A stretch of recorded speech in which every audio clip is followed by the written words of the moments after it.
అదేదో ఒక యాడ్ వస్తుంటుంది, ఈ నగరానికి ఏమయ్యింది అని.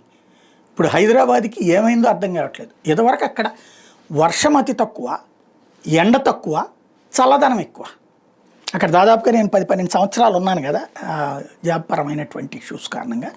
నేను అబ్జర్వ్ చేసింది, నాకు బెజవాడ, గుంటూరు ఈ ఏరియాలో వచ్చేటప్పటికి, తర్వాత వైజాగ్ పనిచేసిన, తిరుపతి పనిచేసిన, ఇవన్నీ ఎండ ప్రాంతాలు. మనకి వైజాగ్ కొంత చల్లదనంగా ఉంటుంది విజయవాడతో పోల్చుకుంటే, బట్ ఎండ వచ్చినప్పుడు మండుతూ ఉంటుంది అక్కడ కూడా. ఇంకోటి అక్కడ హ్యూమిడిటీ ఎక్కువ, చెమట ఎక్కువగా ఉంటుంది. బెజవాడ వచ్చేటప్పటికి ఎండ కారణమైనటువంటి చురుకుతో కూడినటువంటి చెమటలో.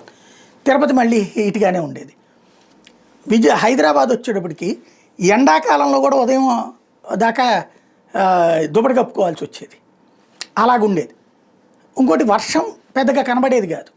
ఇప్పుడు హైదరాబాదు నిరంతరం వర్షాలు, అదేదో ఏది దాన్ని ఏమంటారు, కుప్పల కుప్పలు పోసేస్తున్నారు, నీళ్ళు వచ్చేసి పడిపోతున్నాయి అదంతా కూడా.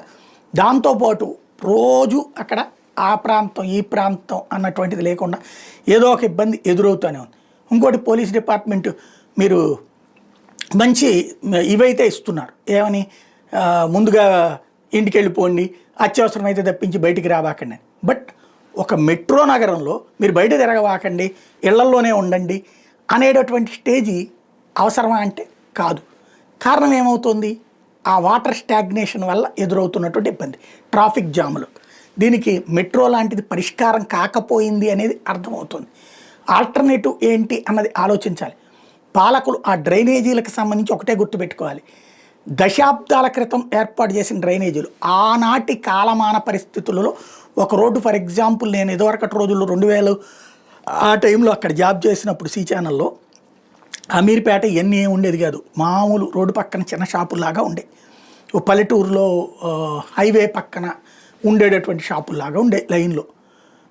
ఒక ఆ ఖైరతాబాద్ దగ్గర నుంచి అదంతా ఖాళీగానే నిర్మించేది పెద్దగా అటేమో.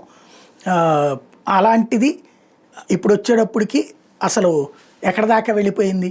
తీరా చూస్తే అక్కడ ఏంటి డ్రైనేజ్ వ్యవస్థ, ఒక ఫర్ ఎగ్జాంపుల్ 100 గజాల ఇళ్ళు ఉన్నాయి అనుకోండి, అప్పుడు ఓ 4 ఇళ్ళు పట్టు కలిపి ఇప్పుడు ఒక అపార్ట్మెంట్ అయ్యి, అప్పుడు 5 ఇళ్ళు అనుకుందాం, 5 ఇళ్ళు 500 గజాల ఇళ్ళు అనుకుంటే 5 పోర్షన్లో 5గురు అద్దెకు ఉండేవాళ్ళు, లేకపోతే 5గురు సొంతం.